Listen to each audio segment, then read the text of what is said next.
एक अपराध सिर्फ एक घटना नहीं होती, वो एक सिलसिला होता है ऐसी घटनाओं का जिससे कई लोगों की जिंदगियों में तूफान सा आ जाता है। कभी कभी ऐसे राज बाहर आ जाते हैं जो शायद वैसे कभी दुनिया के सामने नहीं आ पाते। ऐसे केसेस को सुलझाना पुलिस के लिए सबसे ज्यादा मुश्किल होता है। नमस्कार, मैं सोनाली कुलकर्णी क्राइम पेट्रोल के आज के केस में आपका स्वागत करती हूँ। आज का हमारा ये एपिसोड एक ऐसे केस के बारे में है जिसने पुलिस को पूरी तरह कंफ्यूज कर दिया था। हर मोड़ पर एक नया राज खुल रहा था, न सिर्फ उन लोगों के बारे में जिन पर पुलिस को शक था, बल्कि उस इंसान के बारे में भी जिसको बेरहमी से मार दिया गया था।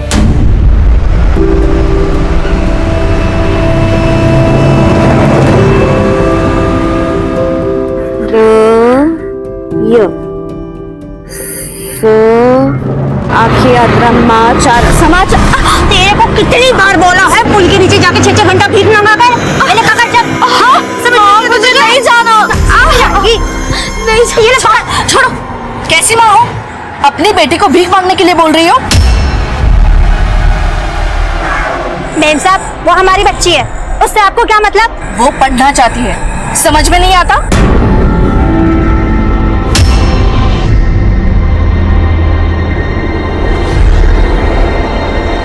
नैना आंटी, मुझे आप जैसा बनना है, उनके जैसा नहीं। अगर तुम अच्छे से पढ़ाई लिखाई करोगी तो तुम जो चाहो बन सकती हो। चलो अब आंखें बंद करो।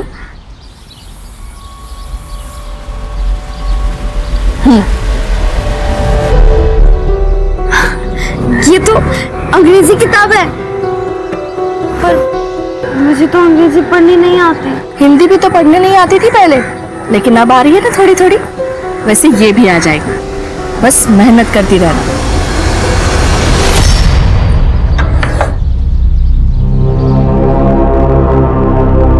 काम का कुछ हुआ क्या? किसी और को रख लिया उन्होंने। आप सुबह बिना कुछ खाए चले गए थे। बैठिए, मैं कुछ खाने को लाती हूँ।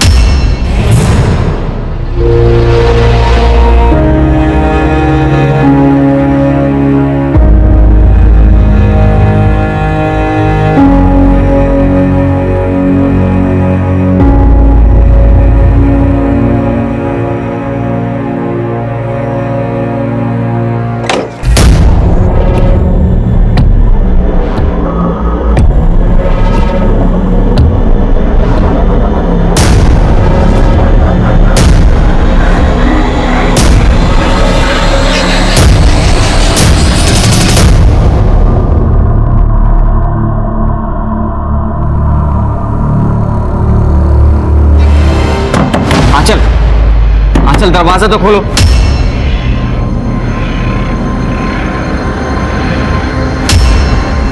तुम्हारे मूड को क्या हो जाता है? आंचल, आंचल दरवाजा खोलो प्लीज। आंचल, आंचल। सुनील, क्या हुआ? आंटी, मैं होने वाला पति हूं आंचल का। ये कैसे बिहेव करती है मेरे साथ? आज हमारा बाहर जाने का प्लान था और इसने खुद एग्री किया था, अब जवाब नहीं दे रही। अगर कुछ प्रॉब्लम है तो एटलीस्ट बताए तो मेरे से। बेटा, जरूर कोई बात होगी। आंचल ऐसा नहीं करती है। आंटी, जो कुछ भी हो, मैं ये सब झेल नहीं सकता। मैं घर जा रहा हूं। बेटा सुनिए,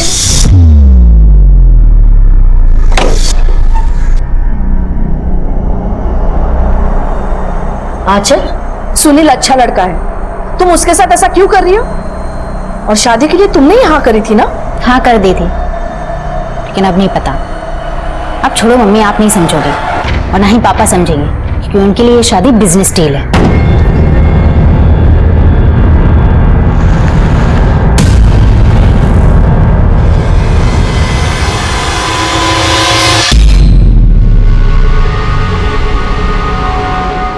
तुम यहाँ क्या कर रहे हो? इस कंपनी पर जितना हक आपका है ना, उतना मेरा भी है।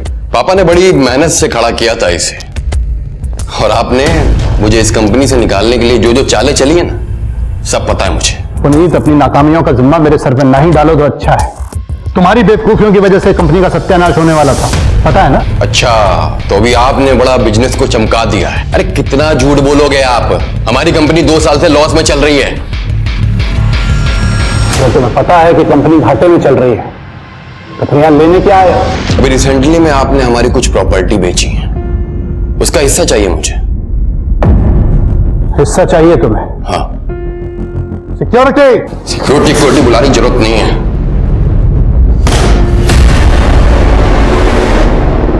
बच्चा मैं समझ क्यों नहीं रहे आशा। आंचल तो कुछ पता भी नहीं रही है। मुझे भी समझ में नहीं आ रहा है ध्रुव का क्या करूं। मानता ही नहीं, बस दिन भर अपने गलत दोस्तों के साथ जुआ खेलना, शराब पीना। मैं बात करूं उससे? नहीं, वो जानता है कि हम बचपन के दोस्त हैं, लेकिन उसके बाद भी तुम उसके लिए सिर्फ हमारी मकान मालिक और कुछ नहीं। तुम उसे कुछ बोलोगी और उल्टा जवाब दे देगा।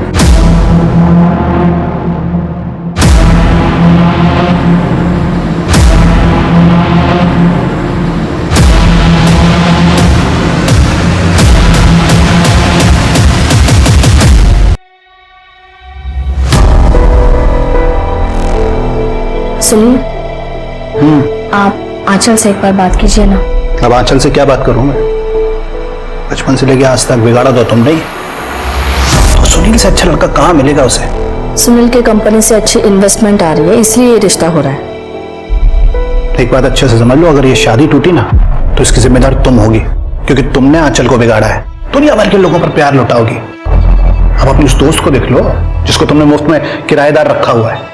उसका शराबी लड़का मुझे बिल्कुल भी पसंद नहीं है। और इतना ही नहीं, वो दुनिया भर के लोगों को जो तुम बाहर जा जाकर मुफ्त में किताबें बांटती हो, खाना देती हो, करती हो ना ये सब, मुझे लगता है तुम्हारी ये दरियादिली किसी दिन हमें डुबो ना दे।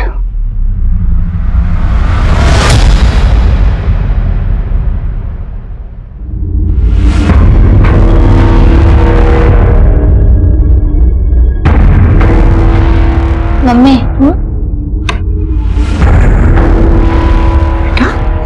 मुझे आपसे कुछ बात करनी है। क्या हुआ बेटा? शायद लग रही हो, सब ठीक तो है ना? कुछ ठीक नहीं है मम्मी।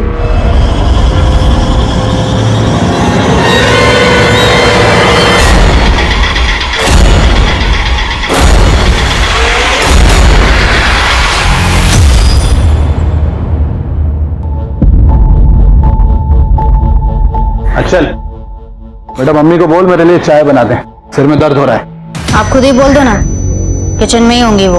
हाँ चल, पापा से ऐसे बात करते हैं। बोला ना मम्मी को चाय के लिए बोलो, और वापस आना, तुमसे बात करनी है मुझे सुनील को लेकर।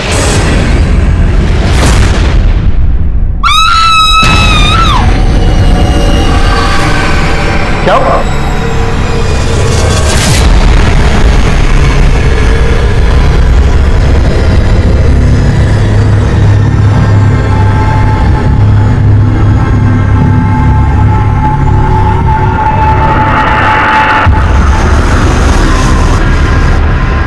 नैना एक अच्छी औरत थी जो किसी का बुरा नहीं चाहती थी।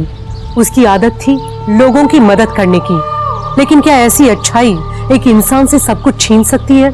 नैना ने जिस बच्ची रिंकी की मदद करने की कोशिश की थी, वो अब खुद एक बहुत बड़ी मुसीबत में थी। नैना की मौत का इससे क्या संबंध था? अभी तक पुलिस को ऐसा कोई ठोस सबूत नहीं मिला था जो इस अपराध के सच को सामने ले आए। हो सकता था कि ये सच नैना की जिंदगी के किसी ऐसे पहलू से जुड़ा था जिसके बारे में अब तक किसी को नहीं पता था। क्या संबंध था उन मजबूर पति पत्नी का इस केस से, जो खुद एक ऐसे नर्क में जी रहे थे जहां एक बाहरी इंसान आकर उनकी इज्जत रौंदकर चला जाता था। अब तक नैना की जिंदगी का एक ऐसा सच बाहर आना बाकी था जिसे जानने के बाद शायद कोई भी हिल जाए, और वो सच अब सामने आने ही वाला था। आपको किसी भी तरह की कोई आवाज नहीं सुनाई दी? सर, मैं दोपहर तक अपने रूम में ही थी, ईयरफोन्स पे म्यूजिक सुन रही थी। फिर आप कहाँ थे? अभी इसी सवाल का जवाब मेरे बाहर आपके ऑफिसर को दिया है। देखिए, आपको जो भी सवाल पूछा जाए आपको जवाब देना होगा। मैं सुबह से अपने ऑफिस में था और शाम को 4 बजे के आसपास घर वापस आया हूँ। इनका ऑफिस स्टाफ का स्टेटमेंट लो। क्या कमाल कर रहे हैं आप? मेरी बीवी का कत्ल हुआ है, मेरी, और आप कुछ पे शक कर रहे हैं? कोई बाहर खुला घूम रहा है इंस्पेक्टर, आप लोग चाहिए ढूंढिए उसे। ढूंढेंगे, छोड़ेंगे तो नहीं, चाहे जो भी हो। और एक बात है सर, इनके घर के पीछे 2 किराएदार रहते हैं, माँ और बेटा। दोनों से बातचीत की मैंने। माँ तो घर पर ही थी, पर बेटा ध्रुव घर से बाहर था, दोस्तों के साथ। फोर्स सेंटर का निशान नहीं है। इसका मतलब दरवाजा पहले से खुला होगा या फिर खूनी के पास चाबी होगी, या ऐसा भी हो सकता है कि नैना जी ने खुद खूनी को अंदर आने दिया हो। एक काम करो, आसपास जितने भी लोग हैं रहने के लिए सबसे पूछताछ करो। जी सर।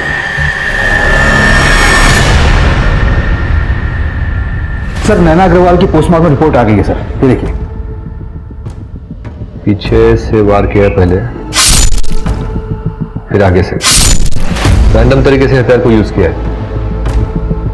मतलब चाकू चलाने का तरीका नौ सीखे वाला है। पर सर खूनी को इतनी समझ थी कि उसने चाकू पे के फिंगरप्रिंट्स पूरी तरीके से मिटा दी। और सर नैना के मर्डर के वक्त नैना ने सुबह अपने बैंक अकाउंट से 5 लाख रुपए विड्रॉ किए थे और फिर किसी अननोन नंबर पर कॉल भी किया था। 5 लाख? सर मैंने नैना अग्रवाल के घर के आस पड़ोस में पता किया था। उसके एक पड़ोसी ने एक आदमी को देखा था जो पिछले कई दिनों से नैना अग्रवाल के घर पर नजर रख रहा था। राणे, उस आदमी का डिस्क्रिप्शन निकालो, स्केच बना। जी सर।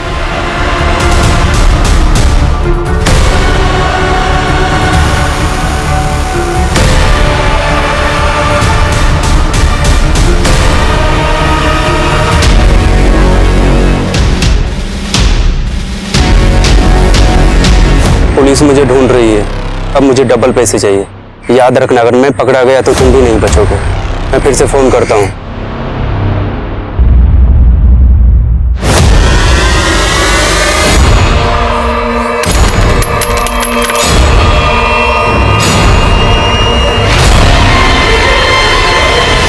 ये क्या कर रहे हो? उतरिए, पीछे उतरिए। आप पागल हो गए हैं क्या? खुद को खत्म करने से सब ठीक कर दोगे? आपने सोचा है मैं अकेले इस दुनिया से कैसे लड़ूंगी? हाँ तो क्या करूं समझ में नहीं देखा जाता मुझसे ये सब कुछ। वो रोज तुम्हारे साथ, और इसकी वजह भी मैं हूं। नहीं, इसकी वजह आप नहीं है, इसकी वजह सिर्फ किस्मत है। और हम लड़ेंगे ना किस्मत से। और दोबारा ऐसा कुछ मत करना। मैं अकेले नहीं लड़ पाऊंगी, मैं अकेले नहीं लड़ सकती दुनिया में। सर नैना अग्रवाल ने मर्डर वाले दिन जिस नंबर पर कॉल किया था वो फेक आईडी पर रजिस्टर है और दुकानदार ने वो नंबर ब्लैक में बेचा था जिसका कोई रिकॉर्ड नहीं है। और मौत के अगले दिन से ही वो नंबर भी स्विच ऑफ है सर। जैसे वो नंबर ऑन होगा उसकी लोकेशन की पता करो। और उस स्केच वाले आदमी का कुछ पता चला? टीम लगी है सर, अभी तक कुछ पता नहीं चला है। लेकिन एक बात है सर, मैंने नैना के पड़ोसियों से बातचीत की तो उन्होंने बताया कि जो उसका किराएदार है ध्रुव, वो नशा करता है और जुआरी भी है। थाने लेकर आओ उसे। कौन है ये? मुझे नहीं मालूम सर। ठीक से देख। सर आप लोग मुझे बार बार क्यों पूछ रहे हो? सर मैंने पहले ही बोल दिया था कि जिस दिन नैना आंटी का मर्डर हुआ था मैं घर पे नहीं था। हमने पता किया तुम्हारे बारे में, नशा करते हो ना, और कई लोगों का उधार भी है तुम पर। कहीं ऐसा तो नहीं है तुमने पैसों के लिए इस आदमी के साथ मिलकर नैना अग्रवाल को मार दिया हो? क्या बातें कर रहे हो सर? हाथ को क्या हुआ?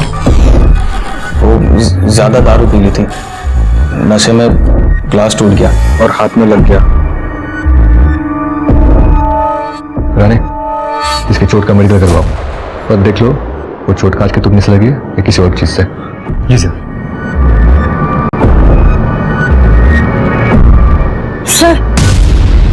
सर मैं ध्रुव की माँ हूँ। मैं मानती हूँ कि मेरा बेटा नादान है, पर वो खूनी नहीं है। शराब पीकर जुआ खेलने वाले लोग नादान नहीं होते। ऐसे लोग बड़ी आसानी से क्राइम करते हैं। खैर, हमने उसको बस पूछताछ के लिए बुलाया था, आप चिंता मत कीजिए।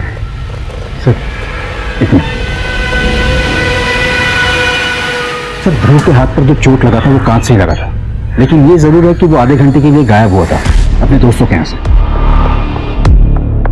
उस समय की उसकी कॉल रिकॉर्ड्स लोकेशन चेक करो। अभी तो हमारे पास उसके खिलाफ कोई ठोस सबूत नहीं है। जाना दो से। जी सर। और वो नैना अग्रवाल के बारे में मैंने कुछ डिटेल्स निकालने को बोला था, कुछ पता चला उसका? जी सर।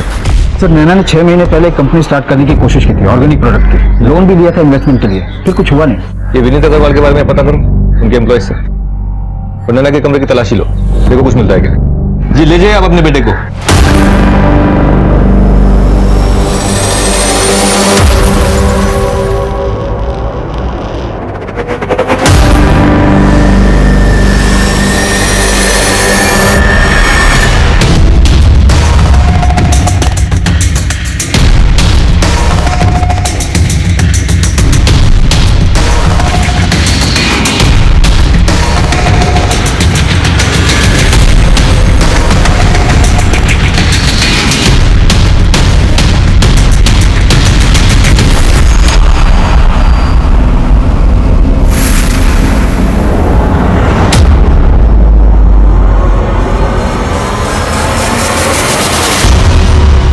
को जलाने की कोशिश की गई थी और लेटर पढ़कर तो जाहिर है कि किससे छुपाने की कोशिश की गई थी। और सर जिससे छिपाने की कोशिश की गई उसके बारे में उसके ऑफिस में पता किया। 2 साल से बिजनेस में लॉस चल रहा है पर दिखाता नहीं। ये नैना अग्रवाल ने 6 महीने पहले बिजनेस स्टार्ट करने की कोशिश की थी ना? सर वो भी मैंने पता किया। बोलते जा।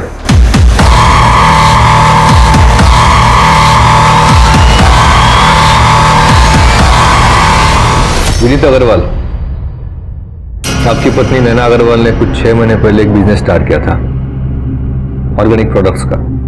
जी हाँ। तो विनीत जी, हमें आपके पड़ोसियों से पता चला कि आपके और नैना के बीच में काफी कहासुनी हुआ करती थी और नैना जी आपसे काफी गुस्सा थी। इसकी वजह यह थी कि आपने उनको उनका बिजनेस आगे बढ़ने नहीं दिया, जलते थे आप उनसे, क्योंकि आपका बिजनेस 2 साल से लॉस में था और उनका बिजनेस अच्छा चल रहा था। ये शायद मंजूर नहीं था आपको। इंस्पेक्टर ये कैसी बातें कर रहे हैं आप? अगर मेरी वाइफ का बिजनेस अच्छा चल रहा था तो सीधी सी बात है कि पैसा तो घर पे ही आ रहा था, मुझे प्रॉब्लम कैसे हो सकती है? उल्टा उसका बिजनेस अच्छा चल रहा था और मेरा बिजनेस घाटे में, तो मुझे उसके बिजनेस से सपोर्ट था। उसके अच्छे बिजनेस की वजह से मुझे घर पे कोई टेंशन नहीं थी, कोई खर्चे का लोड नहीं था। आपको लगता है कि मुझे उसके बिजनेस से प्रॉब्लम होगी? और इंस्पेक्टर, अगर मुझे मेरे वाइफ के बिजनेस से प्रॉब्लम होती तो मैं उसे लोन की बात क्यों करता? उसके बिजनेस को बढ़ाने के लिए पैसों का इंतजाम क्यों करता? अलग बात है कि उसने मुझे सामने से कहा कि इस पैसे का इस्तेमाल मुझे मेरे बिजनेस में करना चाहिए। हमारे बीच में सब कुछ सही था। आप ना ये बेकार की थ्योरीज बनाना बंद कीजिए और प्लीज असली खूनी को ढूंढिए। फिर कोई और तकलीफ होगी अपनी बीवी से? और तकलीफ मतलब? साफ साफ बताइए ना।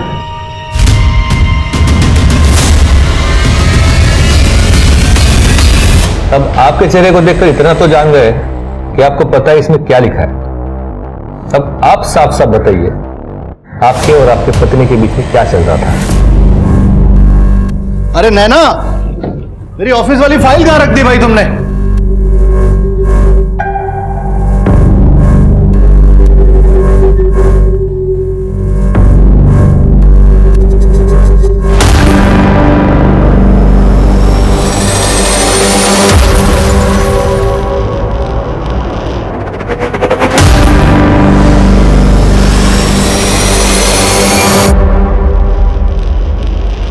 अरे वही ड्रॉअर में है, मिली।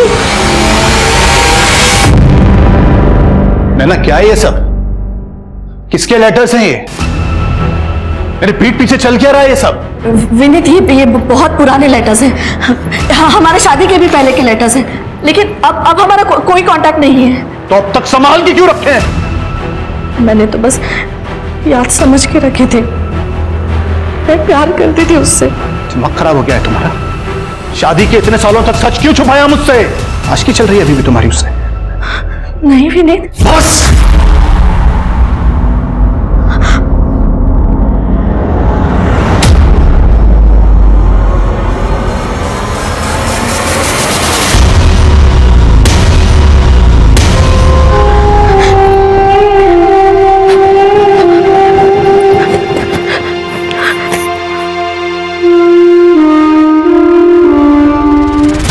अच्छा, अब ये तो बता सकते हो कि मर्डर आपने खुद ने किया कि किसी कॉन्ट्रैक्टर को हायर किया था? इंस्पेक्टर, अगर आपको मेरे खिलाफ कुछ सबूत मिलते हैं तो प्लीज मुझे अरेस्ट कीजिए। इस तरीके की बातें मत कीजिए, टाइम वेस्ट होता है। गाने वो स्केच वाले आदमी का कुछ पता चला? ढूंढ रहे हैं सर।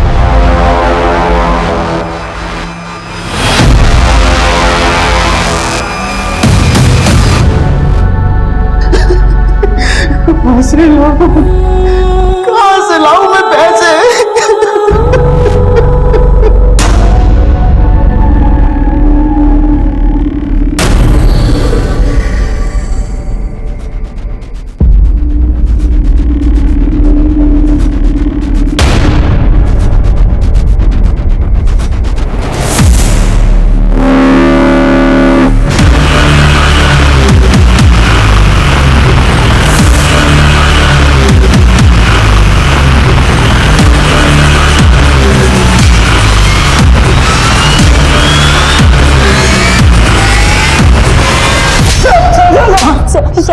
क्यों मारा नैना अग्रवाल को?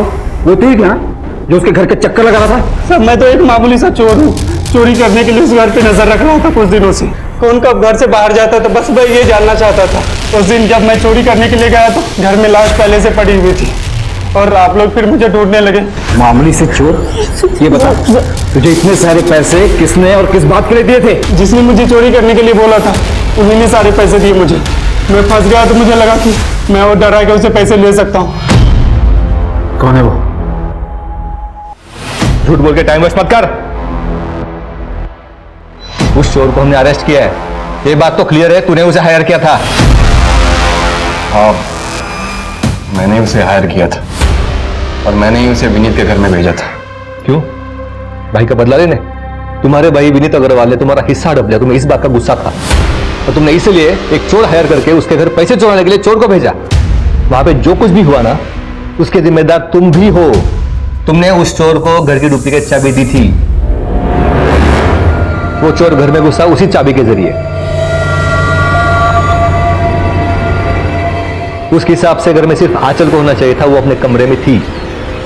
हर मंगलवार को नैना घर में नहीं रहती, लेकिन उस दिन थी और उसने उस चोर को देखा और किचन में भागी, क्योंकि वहां पे उसने फोन छोड़ा था।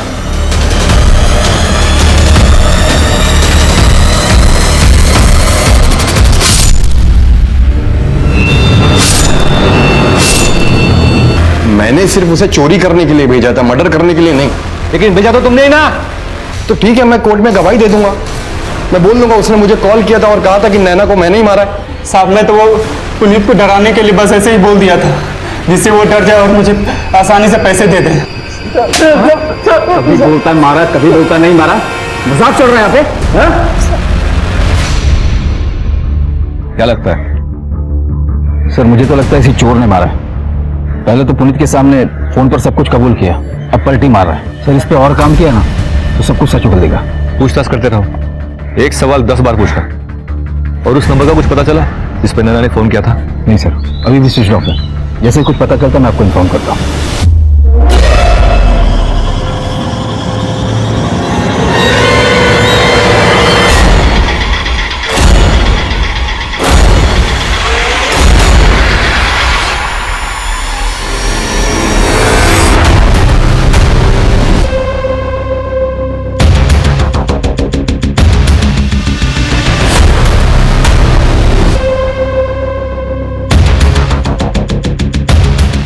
चल तेरा तैयार होने का टाइम आ गया है। तैयार? वो क्या है ना, पब्लिक भीख उसको ज्यादा देती है जो अपंग होता है, तो तुझे भी अपंग होना पड़ेगा।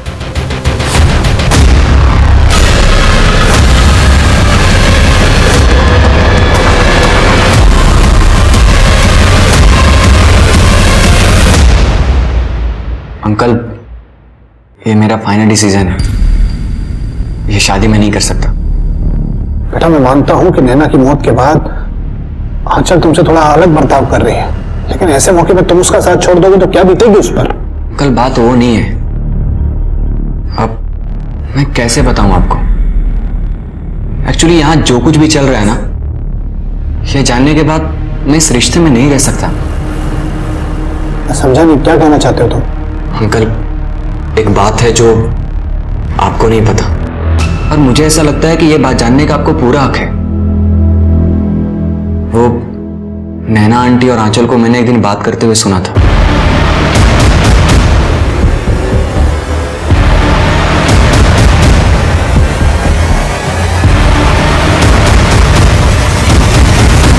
इस बात को लेकर मैं भी काफी दिनों तक परेशान था कि जब ये बात आपको पता चलेगी तो आपके ऊपर क्या बीतेगी। पर सच्चाई यही है। इतनी बड़ी सच्चाई छुपाई कैसे तुम लोगों ने?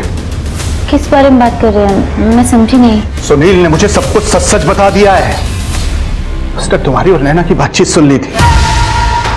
नैना के मरने पर बहुत दुखी था मैं, और अब लगता है कि मर गई तो अच्छा हुआ। कैसे कैसे कर सकती हो माँ बेटी तुम ये मिलके? शब्द नहीं है मेरे पास, घिन आ रही है मुझे।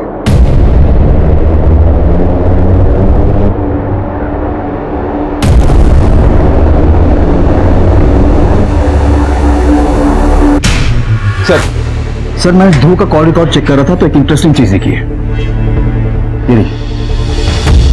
ये नंबर हाईलाइट क्यों किया है? सर ये आंचल का नंबर है, नैना अग्रवाल की बेटी। हाँ सर, मेरे और ध्रुव के बीच में रिश्ता था। कब से? 1 साल से। लेकिन मुझे पता था मम्मी पापा को वो कभी मंजूर नहीं होगा, इसीलिए मैंने ये बात किसी को नहीं बताई। फिर पापा ने मेरा रिश्ता सुनील के साथ तय कर दिया, तो मैंने ध्रुव के फोन कॉल्स लेने बंद कर दिए, उससे सारे रिश्ते तोड़ दिए। लेकिन क्या? लेकिन क्या बोलो? लेकिन सर मैं उसे भूल नहीं पा रही थी, इसीलिए सुनील के साथ शादी को लेके मेरे मन में डाउट्स आने लगे। और मैंने मम्मी से बात की, मम्मी को ध्रुव के बारे में सब कुछ बता दिया। फिर मुझे सच्चाई के बारे में पता चला। किस सच्चाई के बारे में पता लगा? मैं ध्रुव से प्यार करती हूँ। मुझे पता है आप और पापा को वो बिल्कुल पसंद नहीं है, लेकिन सुनील के साथ मेरा दम घुटता है माँ। नहीं, ये ठीक नहीं है, ये ठीक नहीं है। गलत हो रहा। आप क्या हुआ? आप इसे क्यों बोल रही हो? बेटा, ध्रुव तुम्हारा भाई है।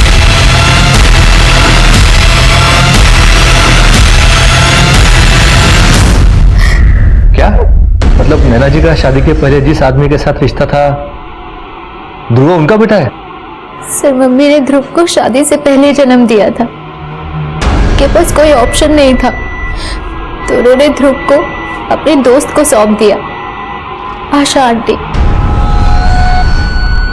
ध्रुव हमेशा उनकी नजरों के सामने रहे, इसलिए उन्होंने पापा को कन्विंस किया कि उन लोगों को किराए पे रख ले। ये बात ध्रुव जानता है? सर मुझे नहीं पता, ये सच जानने के बाद उसे फेस करने की मुझ में हिम्मत ही नहीं थी, लेकिन मम्मी उसे बताने वाली थी। मम्मी को लगता था कि सारी उनकी गलती है, उनकी वजह से एक भाई बहन के बीच में ऐसा रिश्ता। ध्रुव उस दिन दोपहर में दोस्तों के साथ था और बीच में आधे घंटे के लिए कहीं गया था, है ना? हाँ सर, पर आशा जी घर पर ही थी।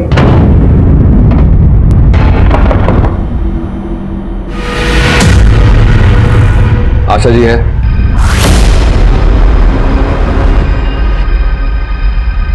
ध्रुव, नैना अग्रवाल मरने से पहले तुमसे कुछ बात करना चाहती थी, तुम्हें कुछ इंपॉर्टेंट बताना चाहती थी। तुम दोनों में कुछ बात हुई थी? नहीं तो।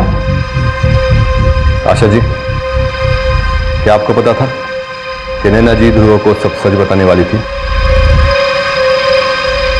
कौन सा सच? यही कि तुम्हारी असली मां आशा जी नहीं, नैना अग्रवाल है। ये क्या बकवास कर रहे हो आप? माँ, ये क्या कह रहे हैं? माँ, और जब नैना जी को पता चला कि तुम्हारे और आंचल के बीच रिश्ता है, तो उन्होंने तय कर लिया कि चाहे जो भी हो जाए सच बताना पड़ेगा।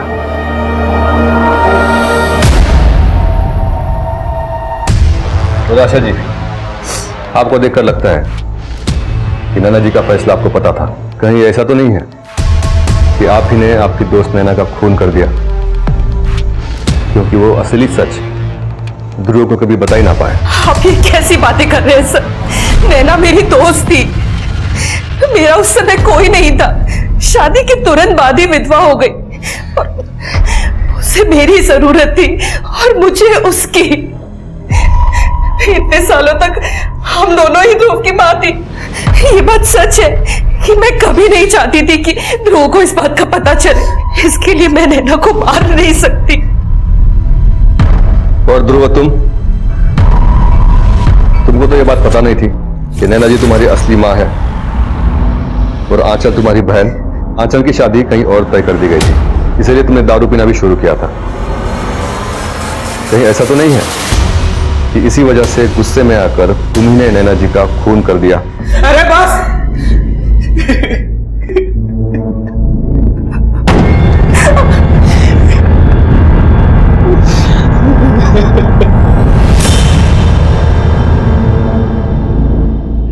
थी वो मेरी, मगर लगता है कि शादी के इतने सालों के बाद भी मैं उसे ठीक से जान नहीं पाया था। न जाने कितने राज थे उसके, न जाने कितना झूठ बोलती थी दुनिया भर के सामने, दान पुण्य अच्छे काम, और घर में ये सब। आपको पता तो नहीं चल गया था इस बारे में कुछ? आप ये तो नहीं कहना चाहते कि मुझे सब कुछ पता था और मैंने ही मेरी बीवी का खून कर दिया? जब तक साबित नहीं होता खूनी कौन है, तब तक हर सस्पेक्ट खूनी होता है हमारी नजरों में। सुमन, सुमन, मैंने पैसों का बंदोबस्त कर दिया है। क्या? लेकिन कहां से? अरे तुम्हें चिंता करने की जरूरत नहीं है, ये समझो कि मैंने सब ठीक कर दिया है। हाँ लेकिन ये तो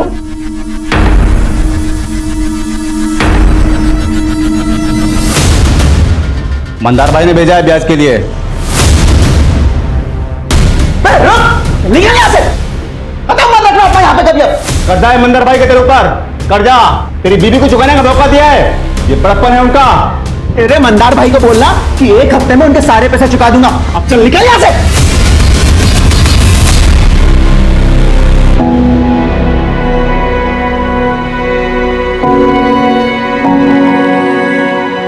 पीने के बाद ना जिंदगी का एक अलग ही मजा है। लेकिन तूने कड़क बना दिया।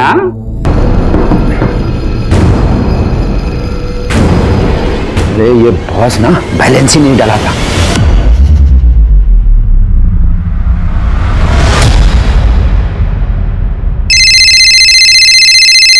हाँ रानी। सर वो फोन जिसपे नैना अग्रवाल ने मर्डर वाले दिन कॉल किया था वो स्विच ऑन हुआ और उससे एक कॉल भी हुआ है। मैं लोकेशन ट्रेस कर रहा हूँ। वेरी गुड, इन्फॉर्म करो जो भी होता है। जी सर।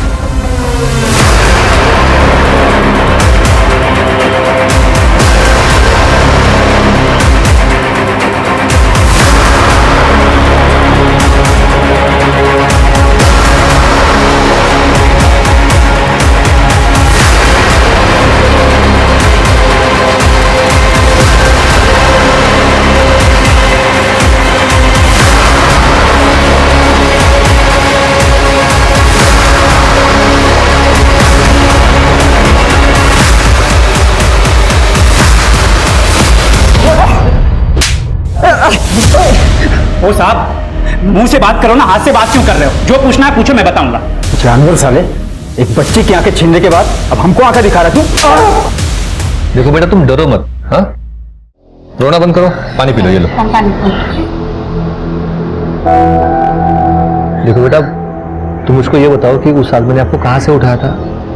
मेरी माँ ने मुझे उसके पास भेजा था, उससे पैसे लिए थे।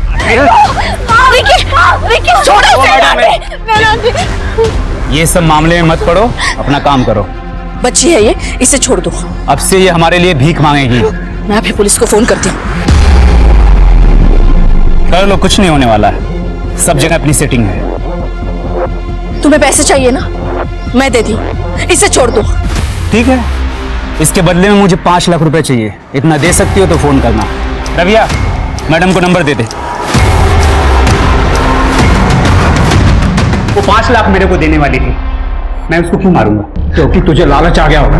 तुझे लगा होगा कि एक औरत सड़क की बच्ची के लिए जब 5 लाख रुपए लुटा सकती तो उसके पास देने के लिए कितने सारे पैसे होंगे। ओ साहब, अपना धंधा वैसे ही अच्छा चलता है, ये चोरी चकारी करने की जरूरत नहीं है मुझको। तो फोन क्यों स्विच ऑफ किया था तूने नैना अग्रवाल के मर्डर के बाद? साहब, उसने सिर्फ मुझे पैसों के लिए फोन किया था। अगले दिन पता चला कि उसको किसी ने टपका दिया, तो मैं समझ गया कि आप उसका मोबाइल चेक करोगे, उस मोबाइल में मेरा नंबर भी होगा, इसके लिए स्विच ऑफ कर दिया। देख सच बोल, नैना अग्रवाल का फोन आने के बाद तू उनके घर पैसे लेने के लिए गया था, क्या किया वहां पे? मार दिया उसको।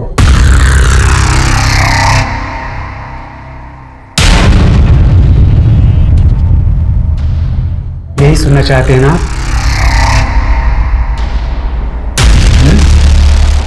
नहीं बोलूंगा। अगर आपको लगता है कि मैंने उसको मारा है तो साबित करके दिखाओ। साबित करके दिखाओ, साबित करके दिखाओ। हर क्रिमिनल कहता है साबित करके दिखाओ। मर्डर तूने किया नहीं वो तो पता लगा लेंगे, लेकिन तेरे बच्चों के साथ जो किया है ना, तो लंबा जाएगा उसके लिए। ऐसे ही अब वैसे ही जेल तो जाना है तुझको। ये जानते हैं हमारे पास कोई ठोस सबूत नहीं है, वरना इस तरह से पूछताछ नहीं करते होते। सर खूनी ने क्राइम सीन पर कोई भी सबूत नहीं छोड़े, कैसे पता करेंगे कि इसमें से किसने मारा है? ये नैना अग्रवाल की जिंदगी में इतने अलग अलग पहलू थे।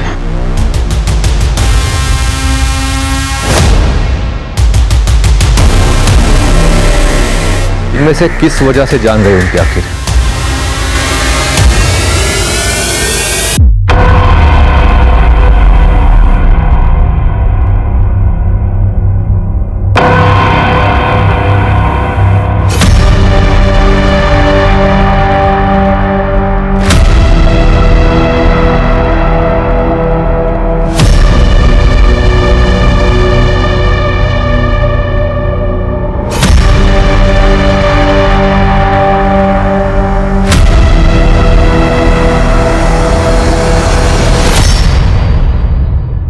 सर है तो इन्हीं में से कोई, पर आखिर है कौन?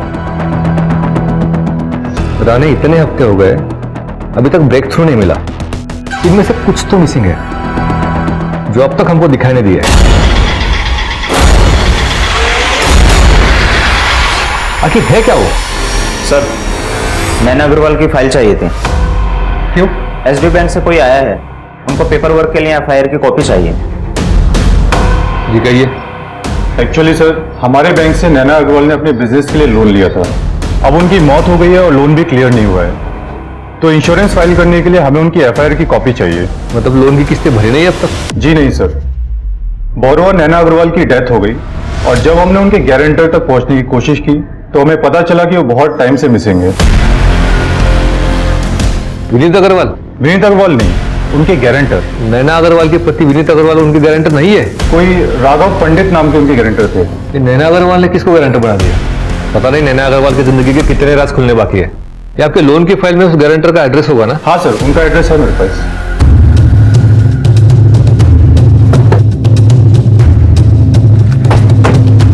ये घर है सर। चलो। इतने बड़े लोन के गारंटर का इतना छोटा घर? छोड़ो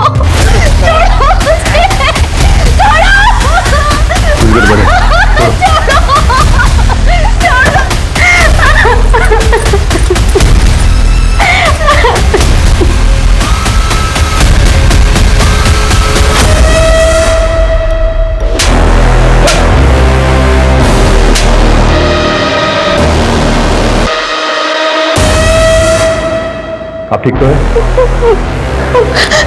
ये लोग कौन है? साहब मेरे पति ने इससे पैसा उधार लिया था बापूजी के इलाज के लिए।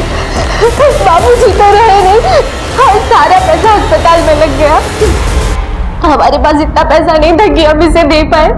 रघु ने बहुत कोशिश करी थी पैसा जुटाने की, पर साहब उससे कहीं काम ही नहीं मिला और इसने पैसा वसूल करने के लिए मेरे साथ ये सब करना शुरू कर दिया। साहब ये मेरे रघु के सामने भी मेरे साथ ये सब करता था। रघु मतलब राघव पंडित, वही आपके पति है? जी साहब। कोई राघव पंडित नाम के उनके गारंटर थे।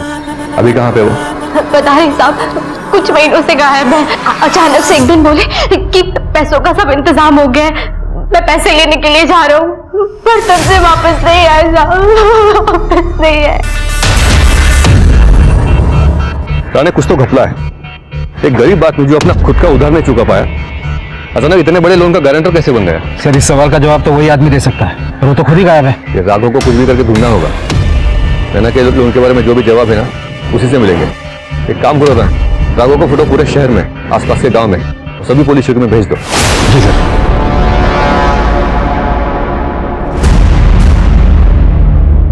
सर राघव मिल गया। क्या? सर राघव पंडित रघु मर चुका है। काफी दिनों तक इसको ढूंढने के बाद मैंने इसकी फोटो गवर्नमेंट हॉस्पिटल में सर्कुलेट कर दी थी। कभी कभी मिसिंग लोग हॉस्पिटल के मॉर्ग में मिल जाते हैं, ये रघु भी वहीं मिला था। सर 4 महीने पहले इसकी बॉडी नाले में से मिली थी। इसके पास कोई आईडी कार्ड नहीं था और बॉडी को क्लेम करने वाला भी नहीं था, इसलिए हॉस्पिटल ने बॉडी क्रीमेट कर दी। कॉज ऑफ डेथ गला घोट के मर्डर। इसको किसने मारा होगा? कहीं ये नैना के लोन के चक्कर में तो नहीं?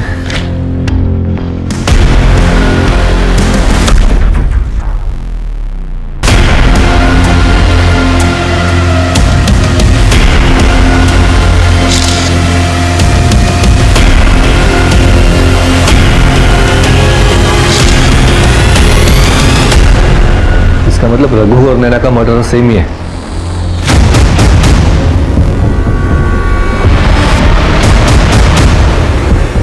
चलिए विनीत अग्रवाल जी।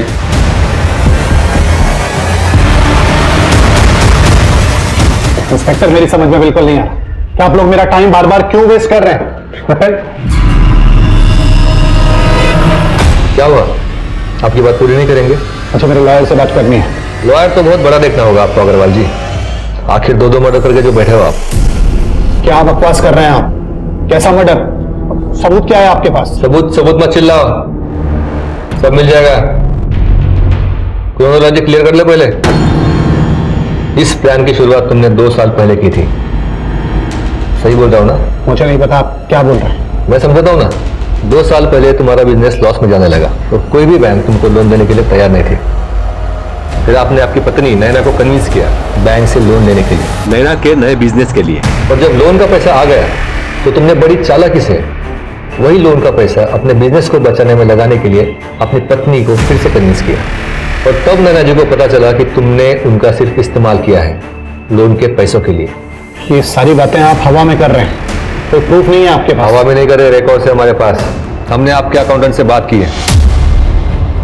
लोन का जो भी पैसा आपको मिला है वो नैना जी और आपका ज्वाइंट अकाउंट है, वहां से ट्रांसफर हुआ है। और लोन लेने से पहले आपने इस गरीब आदमी को पकड़ा था जो आपकी कंपनी में नौकरी के लिए आया था। कुछ पैसों के लिए आपने इस आदमी को अपने प्लान में शामिल कर लिया। आपने इस रघु का नाम बैंक में गारंटर बोल के डाल दिया और बैंक को बेवकूफ बनाया।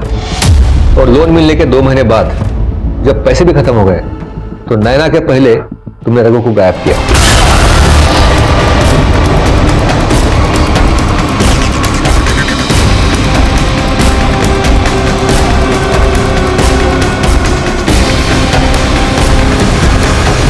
अगर तुम फौरन नैना को मार देते तो सीधा शक तुम पर आ जाता, इसलिए तुमने 4 महीने इंतजार किया और फिर नैना को मारा।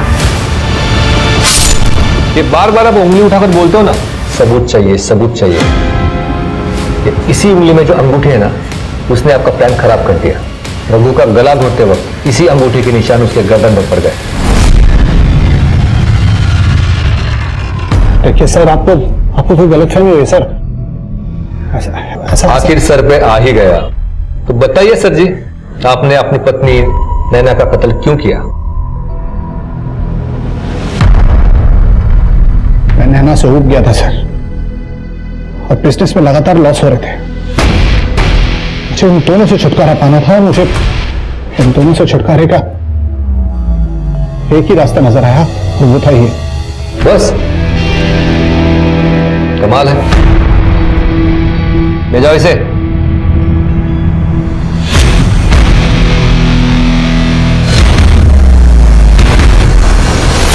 आखिर में यही सच सामने आया कि नैना की जिंदगी भले ही कितनी उलझी हुई थी, लेकिन फिर भी उसे समेटने का मौका उससे छीन लिया सिर्फ एक इंसान के लालच ने। विनीत और उसके बिजनेस के जुनून के सामने, उसके लालच के सामने और कुछ नहीं टिक पाया। विनीत ने जो किया उसकी वजह से कितनी जिंदगियां बिखर गई। सुमन और रघु जो मिलकर जिंदगी से जूझ रहे थे, उन्हें विनीत की लालच ने अलग कर दिया। रिंकी जो नैना की मदद से पढ़ लिख कर अपनी जिंदगी को रोशन कर सकती थी, उसकी आंखों की रोशनी चली गई। इसलिए जरूरी है सावधानी से जीना, अपने और पराये दोनों को अच्छी तरह समझना। शायद हम सब ये कर पाए तो घर के अंदर पैदा होने वाले अपराध पैदा होने से पहले ही खत्म हो जाएंगे। इसी के साथ मैं सोनाली कुलकर्णी आपसे विदा लेती हूँ। फिर होगी आपसे मुलाकात एक ऐसे ही चौंका देने वाले केस के साथ क्राइम पेट्रोल सतर्क में। तब तक अपना और अपने परिवार का ख्याल रखिए। आप जानते हैं हम सब एक मुश्किल दौर से गुजर रहे हैं। कृपया मास्क पहने, सैनिटाइजर का इस्तेमाल करें और उचित दूरी बनाए रखें। देखते रहिए क्राइम पेट्रोल सतर्क। जय हिंद।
बॉडी पे कोई इंजरी के मार्क्स नहीं है और ना ही रेप और मोलेस्टेशन के साइंस है। निशान कैसे हो सकता है सर? अवनी अपने घर में सुरक्षित थी सर। बॉडी को पोस्टमार्टम के लिए भेज दो और ये फोन फोरेंसिक में भेज दो। सर 2 दिन बाद अवनी की शादी थी। क्या अवनी इस शादी के खिलाफ थी या कोई डिप्रेशन था? नहीं सर, हमने तो बहुत खुश मिजाज हंसमुख लड़की थी। वो ये शादी से बहुत खुश थी। अपने को रमेश पसंद था।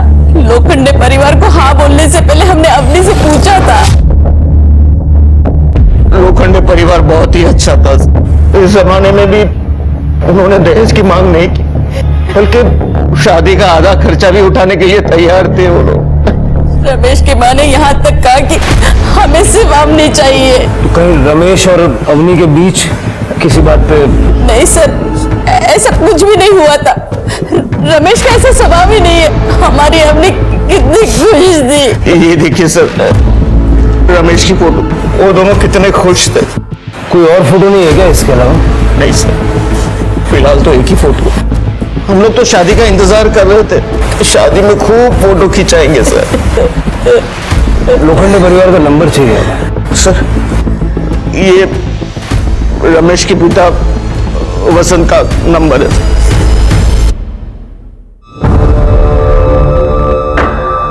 कोई भी माँ बाप अपने बच्चों के लिए कभी बुरा नहीं बोलते, लेकिन कभी कभी माँ बाप को ही नहीं पता होता कि उनके बच्चों की जिंदगी में चल क्या रहा है। अवनी का सीडीआर निकालो और उसका पूरा बैकग्राउंड चेक करो।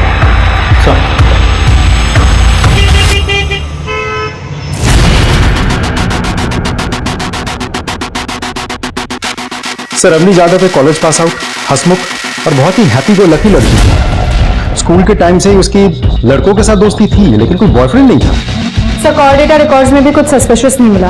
मैक्सिमम कॉल दोस्तों को किए गए थे। इसका मतलब अवनी के बारे में सब कुछ नॉर्मल था, सिवाय एक बात की कि उसने सुसाइड किया। अवनी डिप्रेस नहीं थी, उसका कोई अफेयर नहीं था, उसके मनचाहे लड़के के साथ 2 दिन में उसकी शादी होने वाली थी। तो उसने सुसाइड क्यों किया? लोखंडे परिवार को जानकारी है अवनी की मौत के बारे में? नहीं सर, उनका फोन तो अवनी के मौत के बाद से ही बंद आ रहा है। तो उनके घर चले जाओ। सर जादव परिवार को पता ही नहीं वो लोग कहाँ रहते थे। उन लोगों का कहना है कि सब कुछ इतना जल्दी जल्दी हुआ, पूछने का मौका ही नहीं मिला। सर ये अवनी की पीएम रिपोर्ट। अस्फिक्सिया, श्वासावरोध। अवनी के गले पे दुपट्टे के फाइबर भी मिले। रेप या कॉन्सेंशुअल सेक्स के कोई साइंस नहीं, अवनी वर्जिन थी। ये सारी बातें इस ओर इशारा करती है कि अवनी ने सुसाइड किया या फिर किसी ने उसे सुसाइड करने के लिए प्रेरित किया। सर, गरिमा नगर में बंद घर से बदबू आने की शिकायत लोगों ने की है।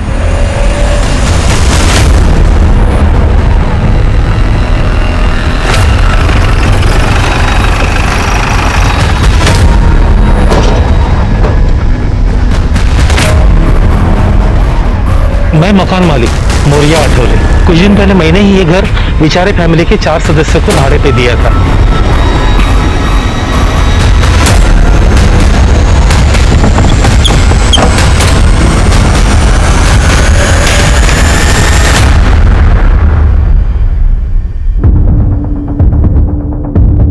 सर, ये तो बेचारे परिवार की बेटी है। पूजा चेक करो। बाकी के 3 लोग का है और ये सामान किसका है? साहब ये सामान मेरा है। क्या था ना, उस वक्त मेरे घर में रखने के लिए जगह नहीं थी ना, इसलिए मैंने यहाँ रखा। बाकी खाली घर मैंने उनको भाड़े पे दिया था। सर देख के लगता है रेप हुआ है और गले पे निशान देख के लग रहा है कि कातिल ने गला दबा के मारा है। और बॉडी की हालत देख के लग रहा है कि 4-5 दिन पहले मर्डर हुआ होगा। कोई आईडी वगैरह मिला? नो सर, बट सर ये कुर्ता यहाँ से फटा हुआ है। राजदीप, लड़की का कुर्ता यहाँ से फटा हुआ है। पूरा घर अच्छे से चेक करो, देखो फटा हुआ हिस्सा कहीं मिलता है क्या?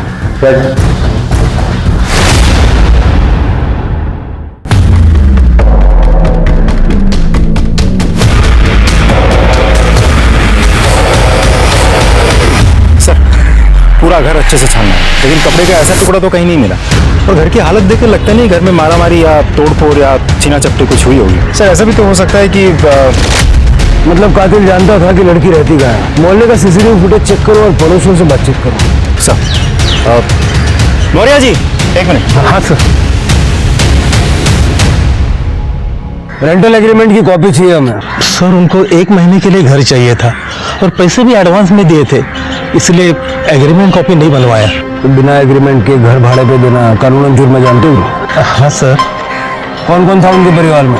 वडील सदानंद विचारे, त्यांची बायको आणि 20-25 वर्षाचा मुलगा। वो लड़की देखने के लिए यहाँ नासिक आए थे, इसलिए उन्हें सिर्फ 1 महीने के लिए घर चाहिए था। सदानंद विचारे। हाँ। बीवी और बेटे का नाम क्या है? सर पता नहीं, मैंने तो डील सदानंद विचारे के साथ की थी। रहने वाले कहाँ के बड़ू? सॉरी सर, पता नहीं। नमस्कार, मैं सोनाली कुलकर्णी क्राइम पेट्रोल सतर्क के नए अध्याय में आपका स्वागत करती हूँ।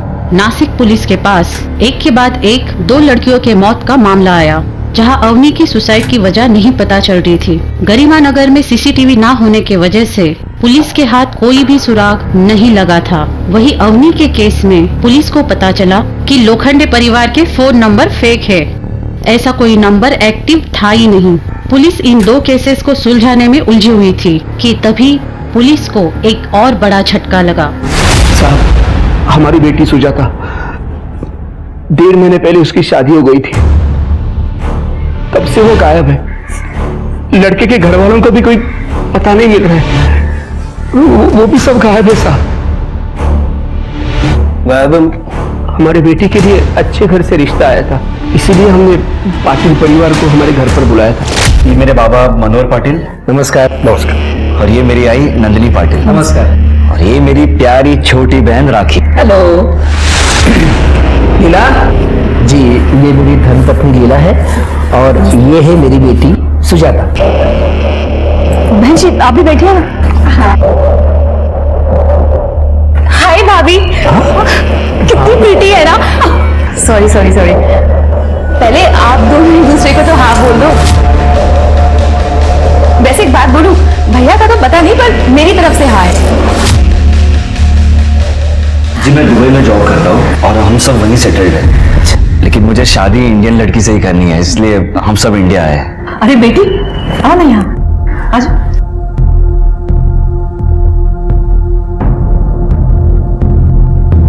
भाई साहब, लगता है हमारे बेटे को आपकी बेटी पसंद आ गई है। और भी तो क्या, इतनी प्यारी जो है। क्यों राजेश? हाँ शर्मा रहा है। मैं ये सोच रहा था कि अगर आप लोगों को इतराज ना हो और सुजाता बेटी की अगर हाँ हो, तो आगे क्या करना है, कैसे करना है, उसको डिस्कस कर लेते हैं। हाँ बिल्कुल। बल्कि मैं तो ये कहता हूँ कि अगले 3-4 दिनों के अंदर इनकी शादी करा ही देते। हाँ भाई साहब, 4-5 दिनों के अंदर शादी मतलब बहुत जल्दी हो जाएगी। हॉल बुकिंग है, पंडित जी है, कार्ड छपवाने हैं, रिश्तेदारों को बताना है। सब ये सब करने की जरूरत नहीं है। अरे हाँ, जैसे कि हमने आपको बताया कि राजेश को जल्द से जल्द दुबई जाना है, नौकरी ज्वाइन करनी है ना, तो सबसे जरूरी बात यह है कि सुजाता का पासपोर्ट रेडी है कि नहीं। वो तो है, पर शादी की तैयारी भी तो। भाई साहब, हमें एक सिंपल शादी चाहिए और सुजाता बेटी जैसी बहू मिल गई हमें, तो और क्या चाहिए हमें। हाँ पर इतनी जल्दी शादी। प्लीज हाँ कर दीजिए ना, मुझे सुजाता ही चाहिए भाभी के रूप में। अच्छा ठीक है, अगर आप कह रहे हो तो हमारी हाँ है। लगता है भगवान की यही इच्छा है। ये बिल्कुल सही कहा आपने भाई साहब। लीजिए, आज ही सुबह मैंने इस रिश्ते के लिए प्रार्थना की थी और देखिए रिश्ता पक्का हो गया। क्या बात है। पहला मुंह भी था। धन्यवाद धन्यवाद। अच्छा बेटी, कल हम तुमको शॉपिंग पे ले चलेंगे। अरे बाप रे, क्यों इतना सारा सामान, बहुत शॉपिंग की तुम लोगों ने। बहुत पैसा खर्चा हुआ होगा ना। नहीं आई, राजेश ने मुझे पैसे देने ही नहीं दिए। इन्होंने कहा कि मैं इनकी होने वाली बीवी हूँ तो मुझसे पैसे नहीं ले सकते हैं। अरे तुम लोग खड़े क्यों हो? हाँ या बस असला। नहीं। अरे शादी की काफी तैयारी है, बाकी बहुत काम है। भैया आज मैं भाभी के साथ रुक जाऊँ क्या? क्या रुक जाऊँ, तुझे पता है ना घर पर तेरा कितना काम बाकी है। अच्छा ठीक है भाभी, शादी करके जल्दी से घर पे आ जाओ, फिर हम बैठ के खूब सारी बात करेंगे। चलो ठीक है। अच्छा संभल के जाना। कितनी नसीब वाली है तू, देख कितना अच्छा रिश्ता आया है तेरे लिए। भगवान ने तेरा भविष्य बहुत अच्छा लिखा है। सब कुछ एक सपने की तरह था। 3 दिन के बाद सुजाता की शादी राजेश के साथ हो गई। छोटा फंक्शन रखा था, क्योंकि उन्होंने कहा उनके सब रिश्तेदार अलग अलग शहरों में रहते हैं और इतने कम वक्त में वो नहीं आ पाएंगे। और उसी रात सुजाता दुबई चली गई। बाबा जी, और दुबई पहुंचने के बाद फोन करना, हाँ? भूलना मत। हाँ बाबा, आप अपना ख्याल रखना, ध्यान रखना। बस वही लास्ट टाइम था जब हमने अपनी बेटी को देखा था।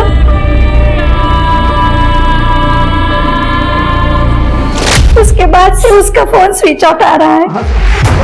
हमने राजेश के परिवार को भी ट्राई किया, लेकिन सबके फोन बंद है। ये पाटिल परिवार रहता कहाँ है? हमें नहीं पता, हमारे पास उनका एड्रेस नहीं है साहब। आपने बच्ची की शादी तय करने से पहले उनका घर नहीं देखा? साहब ये सब कुछ इतना जल्दबाजी में हो गया कि, और वैसे भी शादी के बाद तो सुजाता दुबई में रहने वाली थी, तो शादी के फंक्शन की फोटोग्राफ्स तो होंगी। हाँ साहब, ये देखिए साहब, ये लड़के के पिताजी हैं, ये लड़के की माँ है, ये हमारी बेटी है साहब, और ये वो लड़का था, देखिए।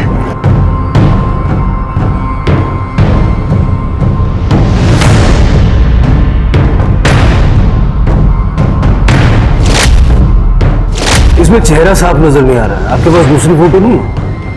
नहीं साहब, हमारे पास बस इतनी फोटोग्राफ से। वैसे उन लोगों ने काफी फोटो खींची थी, उन्होंने कहा था कि हम बाद में दे देंगे, लेकिन सब बाद में उनको समझ में आया कि हमारे साथ धोखा हुआ है। लेकिन ऐसा लग रहा था साहब कि हमारी बेटी के लिए इससे अच्छा रिश्ता हो ही नहीं सकता, इसलिए हमने कुछ पूछा भी नहीं। पूजा, इनसे पाटिल परिवार की सारी डिटेल्स ले लो। यस सर, चलिए। हमारी बेटी को, हाँ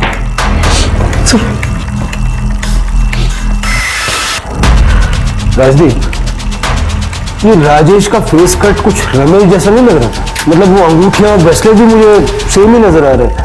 राइट सर, हाइट, बॉडी, कदकाठी बिल्कुल वैसी ही है। पता करो ये राजेश कहाँ बेस्ड है, और उस रात राजेश और सुजाता ने वाकई में दुबई की फ्लाइट बोर्ड की भी थी या नहीं? सर,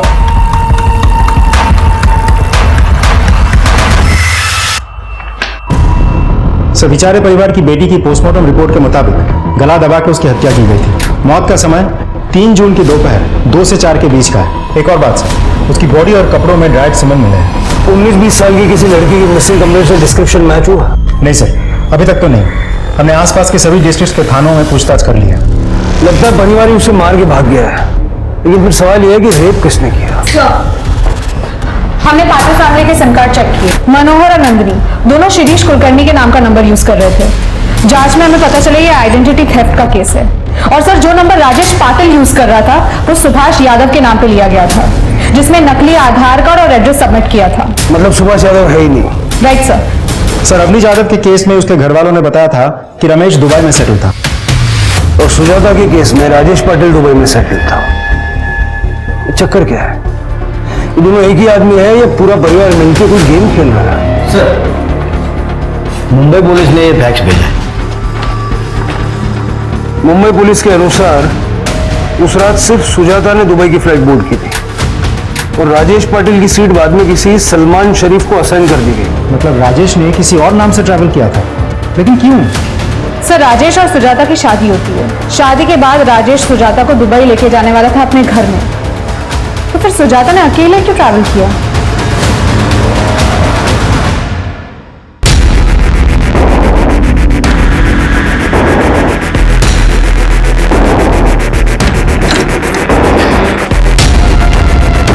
क्या कर रहे हो विकी?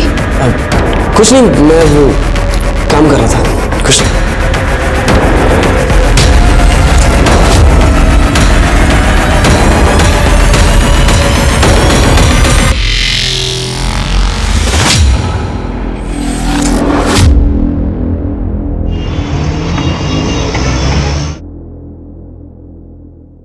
सर, ये उमाकांत देशपांडे है।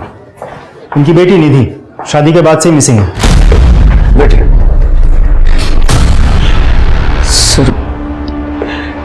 साल पहले बीमारी के चलते मेरी बीवी का देहांत हो गया। उसके बाद से आज तक मैंने मेरी बेटी निधि को अकेले पाला। फिर उसकी शादी की उम्र हो गई तो मैंने मैट्रिमोनियल साइट पर उसके कुछ डिटेल डाल दिए थे और कुछ 3 महीने बाद हमें एक अच्छा सा रिश्ता आया।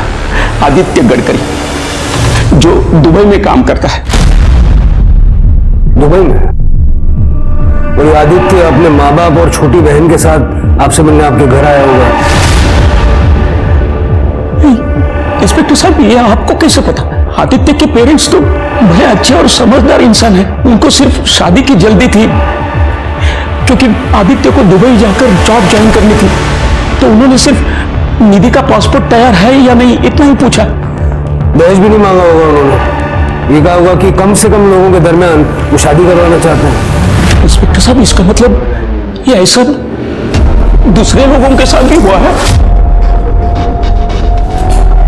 लगता तो ऐसा ही है। पिछले 3 महीनों में निधि या आदित्य के परिवार के साथ आपका कोई कांटेक्ट नहीं हुआ? दुबई जाने के बाद निधि के साथ 1 हफ्ते तक मेरी बात हुई थी।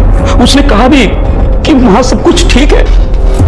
फिर अचानक उसका फोन बंद आने लगा।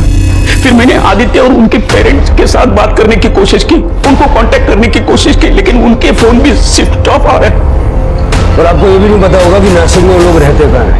नहीं, गुलाब सर्कल के आसपास कहीं तो रहते हैं, इतना उन्होंने बताया। तो मैंने कुछ दोस्तों के साथ उन्हें ढूंढने की कोशिश भी की, लेकिन मेरे हाथ कुछ नहीं लगा। फिर मैंने मैट्रिमोनियल साइट के लोगों के साथ बात की, तो उन्होंने मुझे एक कंपनी का पता दिया। मैं उनके पास गया तो उन्होंने कहा कि आदित्य गडकरी नाम का कोई भी आदमी हमारे पास काम नहीं करता। इंस्पेक्टर साहब, बस इसलिए आपके पास आया हूं मदद मांगने के लिए। देखिए, उनकी मोडस ऑपरेंडी काफी हद तक हम समझ चुके हैं। आप ये बताइए कि ऐसा कुछ हुआ था जो हमें नहीं पता?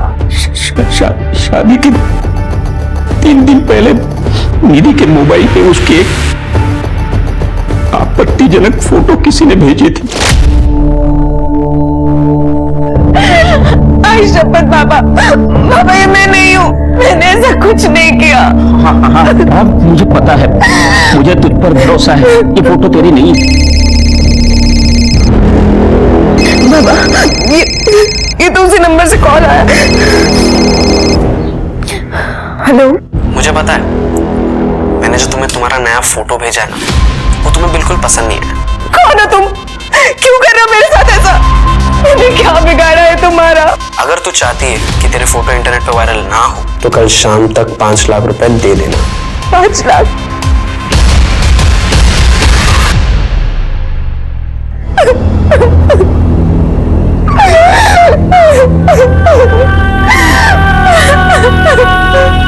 इंस्पेक्टर साहब, मैंने अपनी सारी सेविंग्स इकट्ठा करके पैसे जमा किए, लेकिन दूसरे दिन अचानक आदित्य और उसके पिताजी घर आ गए। ये क्या है? ये फोटो मुझे आज सुबह को मिला है। देखो, मैं ऐसी लड़की से शादी नहीं कर सकता जिसका कैरेक्टर ऐसा हो। नहीं, ये फोटो इसकी नहीं है। इसे कोई फंसा रहा है। हम ध्यान से देखिए, ये फोटो इसकी नहीं है। आए तो बेटा, मुझे भी लगता है कि फोटो नकली है। निधि की इसमें कोई गलती नहीं है, वाकई उसे कोई फंसा रहा है। चलो बाबा, मान लिया आपकी बात, लेकिन अगर ये फोटो किसी ने वायरल कर दिया तो सोचो कि हमारी रेपुटेशन का क्या होगा। उन्होंने 5 लाख रुपए मांगे, मैंने सब पैसे इकट्ठा कर लिए। अब शाम को निधि जाके उनको पैसा दे देगी, उसके बाद वो फोटो वायरल नहीं करेंगे, ऐसा कहा है उन्होंने। इस बात की कोई गारंटी है? आदित्य बेटा, ये ब्लैकमेलर्स अपनी बात के बहुत पक्के होते हैं। एक बार पैसा पहुंचा दिया ना, उसके बाद कुछ नहीं करते। भरोसा है ना मुझ पर? मैं करता हूं ना। रुको भाव, आप नहीं 5 लाख रुपए दे दीजिए। मैं आपको वचन दे रहा हूं, आदित्य निधि से ही शादी करेगा। आप फिक्र मत कीजिए। ठीक है बाबा, जैसा बाबा चाहते हैं वैसा ही होगा।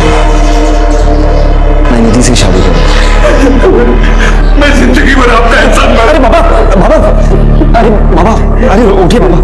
अरे ये आप क्या कर रहे हैं? आप भी तो मेरे बाबा जैसे ही है ना। और क्या मैं अपने परिवार के लिए इतना नहीं कर सकता? लेकिन बाबा, ब्लैकमेलर को पैसे देने मैं जाऊंगा।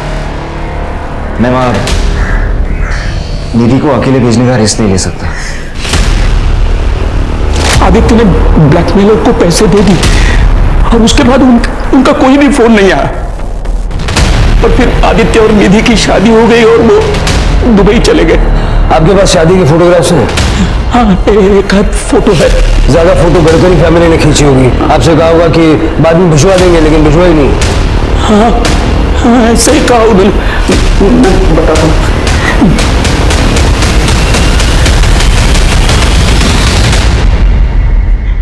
सर, ये तो बेचारे परिवार की बेटी है। ये आदित्य की छोटी बहन है राखी। निधि देशपांडे, सुजाता खरे और अवनी जाधव, ये तीनों केस एक दूसरे से जुड़े हुए हैं। तीनों केसेस में सस्पेक्ट दुबई बेस्ड है और उसकी फैमिली का कोई अता पता नहीं। ये पाटिल, लोखंडे, गडकरी या जो भी कह लो, ये परिवार लोगों को धोखा देता है। निधि और सुजाता, इन दोनों लड़कियों को इस परिवार ने शादी के जाल में फंसाया। निधि की मॉब फोटो होने के बावजूद लड़के ने उससे शादी की और शादी के बाद से ये दोनों लड़कियां गायब। और तीसरी विक्टिम अवनी, उसने क्यों सुसाइड कर लिया? चक्कर क्या है? और राखी को किसने मारा? सर, कहीं ऐसा तो नहीं कि इन्हीं के द्वारा फंसाए हुए किसी परिवार ने बदला लेने के लिए राखी को मार डाला हो सकता है। इस परिवार की फोटो सर्कुलेट करो सब जगह। आई एम श्योर और भी विक्टिम सामने आएंगे। सर, आपका अंदाजा सही निकला। अवनी के फोन से कुछ डिलीटेड फोटोज मिले हैं। हमारी साइबर क्राइम टीम ने उन फोटोज को रिट्रीव कर लिया है।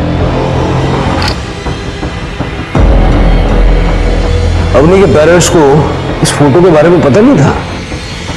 सर, अवनी को तो हमने खो दिया था। बच्ची कुछ इज्जत भी ना चली जाए, इसलिए आपको नहीं बताया था फोटो के बारे में। जिसके बाद उसी नंबर से एक कॉल भी आया और वो मुझे 5 लाख रुपए मांग रहा था। नहीं तो वो मेरी फोटो वायरल कर देगा। बाबा वो फोटो मेरी नहीं है। मैं कैसे ये साबित करूंगी दुनिया को?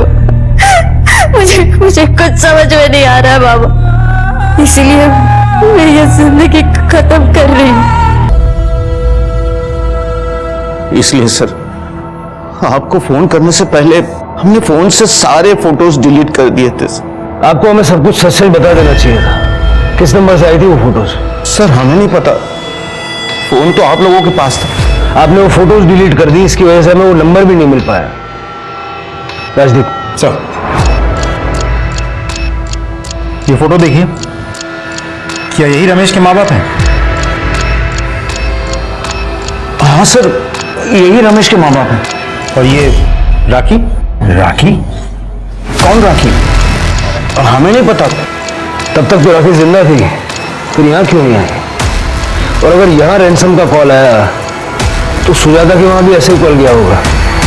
हाँ साहब, सुजाता को भी ऐसी असली तस्वीरें आई थी और उसके बदले में 5 लाख रुपए मांगे थे। सुजाता ने कहा था कि फोन करने वाला बंदा आवाज से पढ़ा लिखा और जवान लगता है। बात तो तब बिगड़ी जब राजेश को इस बात का पता चला।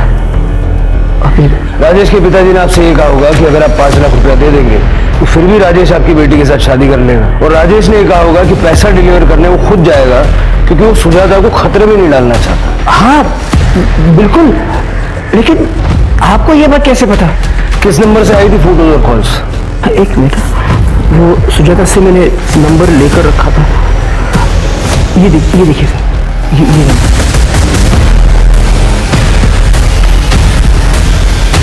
ये ठग परिवार लड़कियों को शादी के जाल में फंसाता है और उन्हें सुनहरे भविष्य के सपने दिखाता है। ये मॉफ्ट फोटो और ब्लैकमेल ये उसी ठगी का हिस्सा है। अभी जो विठल ने हमें नंबर दिया उसे चेक करो और वो मैट्रिमोनियल वेबसाइट भी चेक करो जहां से इन्होंने अवनी, निधि और सुजाता को ढूंढा था।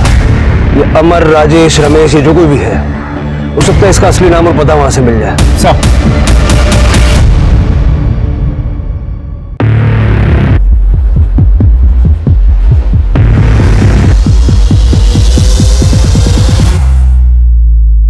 लेकिन गणेश रुकना क्यों है? बाबा, अवनी ने सुसाइड किया है और अब पुलिस हमारे पीछे पड़ी है। पता है ना आप लोगों को कि हमारी फोटोज न्यूज़पेपर में छपी है। उन्हें पता है कि हम सब साथ हैं और हम क्या काम करते हैं। कुछ करना होगा वरना हमारी गर्दन पुलिस के हाथों में होगी। बात तो तुम सही कह रहे हो, खतरा तो है, पर सवाल यह है कि और क्या काम कर सकते हैं हम? हम सबको अपने लिए कुछ सोचना पड़ेगा। चलो ठीक है, एक आखिरी काम और उसके बाद सब बंद कर देंगे। वैसे भी रश्मि मेरे लिए काफी समय से रुकी है। बस ये आखिरी काम करने के बाद मैं अपना 50% शेयर लेके रश्मि के साथ हमेशा के लिए दुबई शिफ्ट हो जाऊंगा। आप और बाबा अपना 50-50 देख लेना, फिर चाहे जो भी हो कर लेना। ओए बाबा वाले, मेरा नाम इनके साथ मत जोड़ना। ना मैं इनकी बीवी हूँ ना तुम्हारी माँ, समझे? अरे मेरे कहने का मतलब वो नहीं था। तो क्या मतलब था? मैं आखिरी बार कहती हूँ, ये आखिरी काम का भी 50-50 होना चाहिए। एक हिस्सा तेरा और तेरे बाप का और दूसरा हिस्सा मेरा और मेरी बेटी का। क्या हुआ अगर वो इस दुनिया में नहीं है, लेकिन उसे उसका हिस्सा मिलना ही चाहिए। बेचारी मेरी बेटी, मैं तो उसका अंतिम संस्कार भी नहीं कर पाई थी। और तुम उसे भूल गए? वो तो तुम्हें सगा भाई मानती थी ना। तो ठीक है, एक आखिरी काम और हमेशा की तरह 50-50 होगा। एक हिस्सा मनोहर काले और गणेश काले का और एक हिस्सा नंदिनी सोहाने और आपकी बेटी राखी का।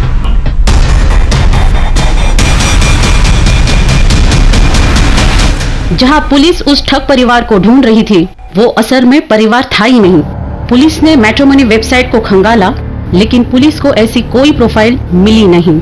वो प्रोफाइल डिलीट हो चुकी थी। विट्ठल ने पुलिस को जो नंबर दिया था, वो दरअसल एक इंटरनेट फोन का नंबर था, जिसके सिग्नल को सुजाता तक पहुंचाने से पहले पूरी दुनिया के अलग अलग कंट्रीज में बाउंस कराया गया था।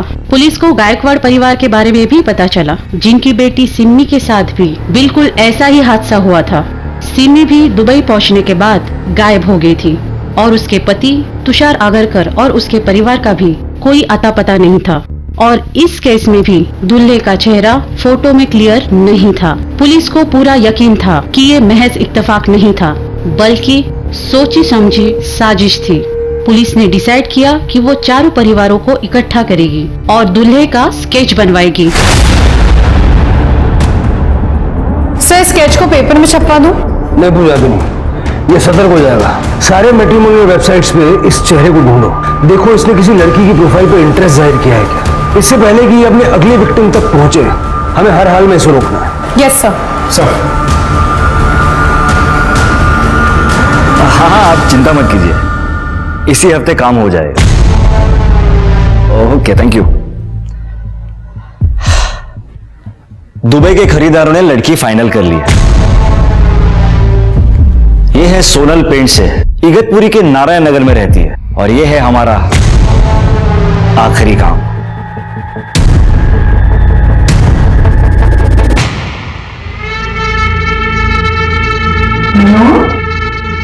तुम इस वक्त यहाँ? वो एक्चुअली मैंने सोचा कि हमारी नकली शादीशुदा जिंदगी के लिए एक आखिरी बार चीयर्स कर ले।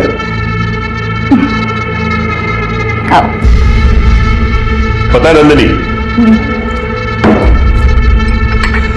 अगर हम उस रात को नहीं मिले होते ना, उस शादी में जहां हम दोनों बिन बोला बाराती थे, मुझे कभी पता ही नहीं चलता कि तुम भी मेरी तरह एक मास्टर ठग हो।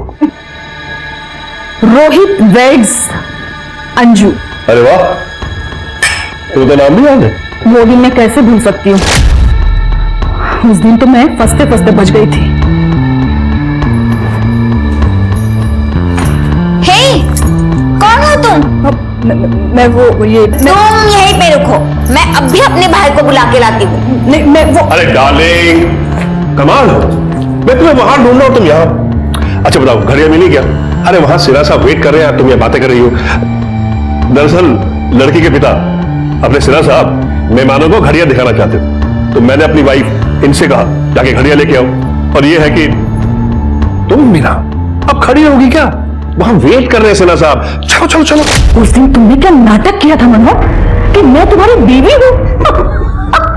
और देखो, उस दिन के बाद आज तक हम लोग साथ में काम कर रहे हैं। सच में हम दोनों ने मिलकर कितने बड़े बड़े काम साथ में किए।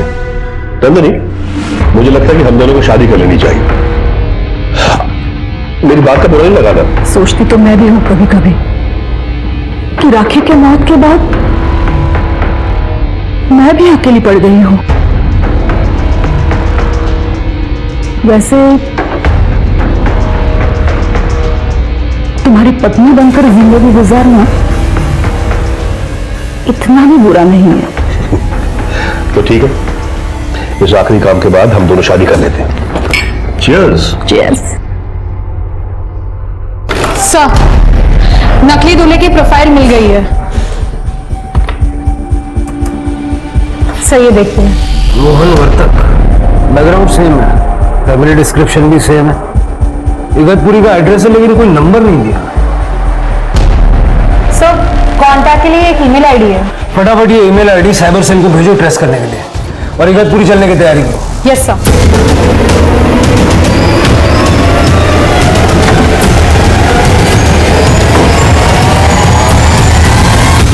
भाग गए यहां से भी। मकान मालिक को बुलाओ, ताला खुलो। सर।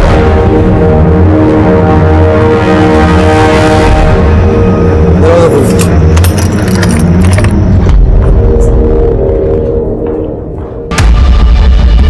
पूरा घर अच्छे से चेक करो। सब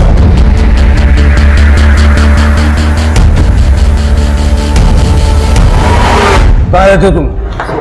यही पास में रहता हूं। ये लोग रहते थे यहाँ? यही किराएदार थे। इन्हें सिर्फ 1 महीने के लिए किराए पर मकान चाहिए था और उन्होंने किराया भी एडवांस में दिया था। अभी तो सिर्फ 10 दिन ही हुए हैं और आज सवेरे अचानक उनका फोन आया और कहा कि हम मकान खाली कर रहे हैं और चाबी पड़ोसियों के पास दे देंगे।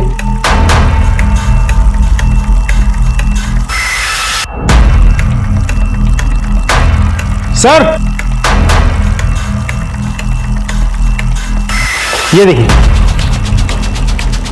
फॉरेंसिक में भेज दो इसे।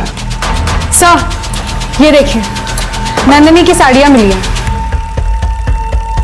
जब ये लोग सारी चीजें अपने साथ ले गए तो नंदिनी के कपड़े क्यों पीछे छोड़ गए? जल्दबाजी में छूट गए होंगे या कोई और रीजन होगा। मकान मालिक से मनोहर का नंबर लो जिसे उसने सुबह कॉल किया था। मुझे इन लोगों की लोकेशन चाहिए। सर मनोहर ने जिस नंबर से फोन किया था वो स्विच ऑफ आ रहा है। उसकी लास्ट लोकेशन उसकी इगतपुरी घर की थी। सर जो सिम कार्ड सुभाष यादव के नाम पे खरीदा गया था वो अचानक से ऑन हुआ है। इस समय हम उसे ट्रैक कर रहे हैं। गुड राजदीप, उसका लोकेशन ट्रैक करके उसका पीछे करो, यही मौका है उसको पकड़ने का। Right sir. दीपाली जी, मैंने आपको पहले भी कहा है कि हम दहेज में विश्वास नहीं रखते हैं। भगवान का दिया हुआ सब कुछ है हमारे पास। तो एक्चुअली क्या है कि रोहन को दुबई में जल्दी ही जॉब ज्वाइन करनी है, इसलिए हम चाहते हैं कि इनकी शादी जल्द से जल्द हो जाए। हाँ तो अच्छे काम में देरी कैसी? आप कहे तो अभी आ जाए। ठीक है, लोकेशन तो यही दिखा रहा है।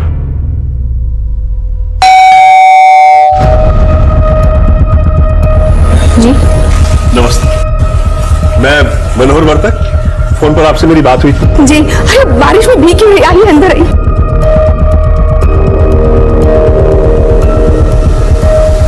ये है मेरा बेटा रोहन वर्तक, इसी के रिश्ते की बात मैंने आपसे की थी। जी नमस्ते, ये मेरी बहन रश्मि। अब बेटा आपकी मम्मी नहीं आई? जो दरअसल इनकी माँ और मेरी बीवी नंदिनी बीमारी की वजह से बहुत साल पहले गुजर गई। I am so sorry. मैं अभी आपके लिए चाय नाश्ते का बंदोबस्त करती हूँ। चाय नाश्ता रहने दीजिए, फिर कभी कर लेंगे। आप अपनी बेटी को बुला दीजिए। जी ठीक है। सोनल आओ बेटा।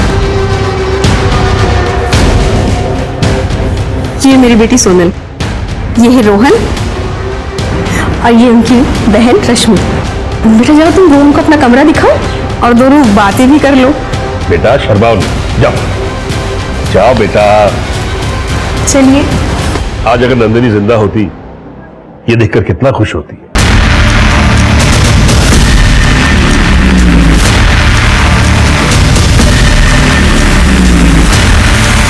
यस, मैंने सारी डिटेल्स दी है। ओके। बड़े साहब, मुझे बड़े साहब से मिलना। नंदिनी, मुझे बड़े साहब से मिलना है, मुझे बात करनी है।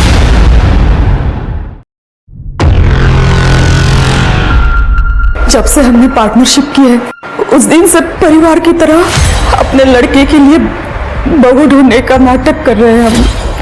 और लड़कियों को जिस्म फरोशी के लिए दुबई में बेच देते थे। बेचने से तो पैसे मिल ही जाते थे, लेकिन ब्लैकमेल करके भी हमारी कमाई हो जाती थी। रश्मि और उसका भाई भी की, दोनों भी लड़कियों के फोटो को ना मॉर्फ करके ब्लैकमेल किया करते थे। लेकिन अवनी की मौत के बाद और मेरी बेटी राखी के मौत के बाद हमने सब बंद कर दिया था। राखी को किसने मारा? मुझे नहीं पता। राखी उस दिन घर पे अकेली थी। हम लोग घर आके देखते तो वो राखी राखी हे बेटी राखी ये राखी राखी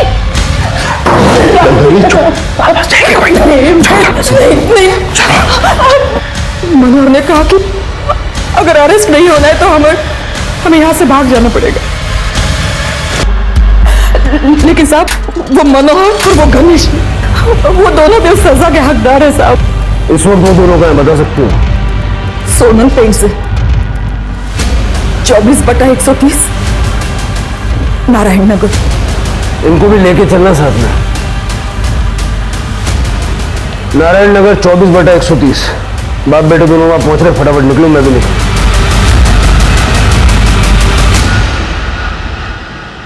मुझे ये रिश्ता पसंद है। और मुझे भी।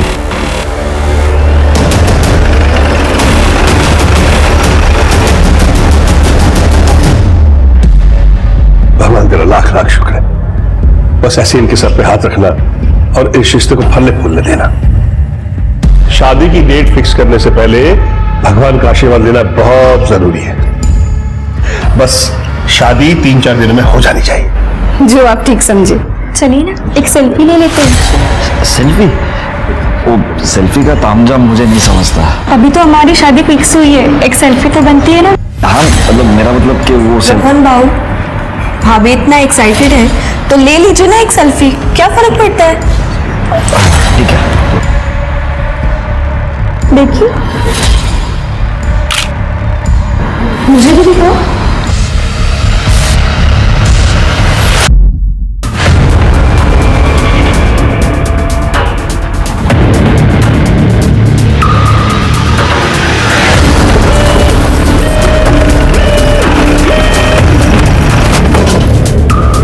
सर अगर ये बाहर है तो अंदर कौन है फिर? लंबी कहानी है राजदीप। अभी फिलहाल जो अंदर है उनको सरप्राइज देते हैं। मैंने खाना ऑर्डर किया था, शायद वो आ गया। जी अरे आप ऐसे घर में किसी कौन है आप? मैं इस ढोंगी की नकली मां हूं।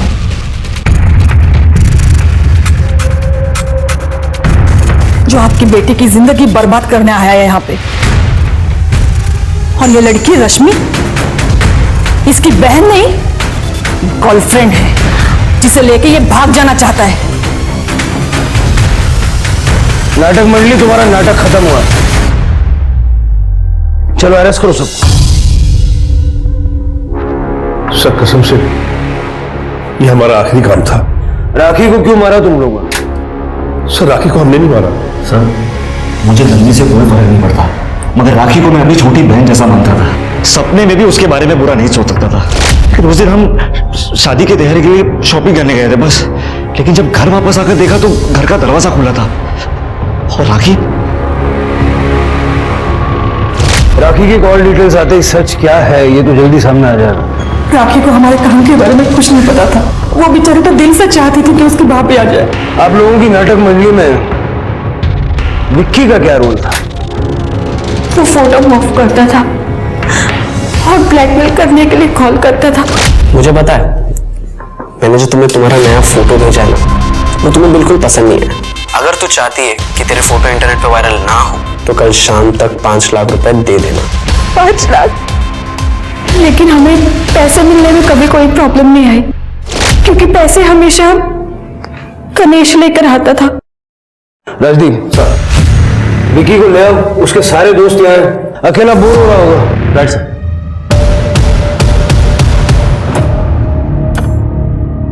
क्या फायदा ये हुनर का, अब मैं ये काम अकेले भी नहीं कर सकता।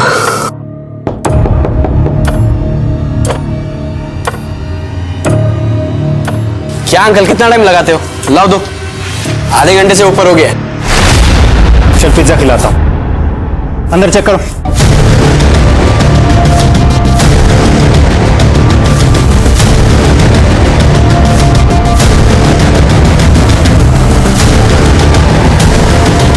सर ये देखिए कपड़ा, ये टुकड़ा जो राखी ने उस दिन पहना था जब तूने उसका रेप और मर्डर किया। राखी की लास्ट लोकेशन भी तेरे घर की है। अब मुंह खोलेगा या डंडा डाल के बोलो। सर मैं बताता हूँ सर, मुझे हर काम के 2 लाख रुपए मिलते थे। पिछले 6 महीने में मैंने 12 लाख रुपए कमा लिए थे। फिर एक दिन रश्मि और गणेश ने कहा कि ये काम बंद करना पड़ेगा। मुझे बहुत गुस्सा आया सर। इस बात पे मेरी गणेश से लड़ाई भी हुई थी सर। उसने कहा कि तू अब अपना देख ले। एक तो वो मेरी बहन को भी साथ में लेके जा रहा था। तो सर मैंने सोच लिया राखी से बदला ले लूं, क्योंकि राखी ने मुझे कहा था उसे एडिटिंग सीखनी है।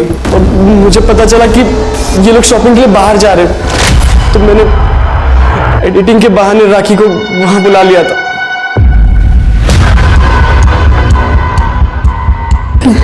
ये क्या कर रहे हो? कुछ नहीं, मैं बता रहा हूँ तुम्हें। करो ना, टेंशन मत लो। मुझे नहीं सीखनी एडिटिंग।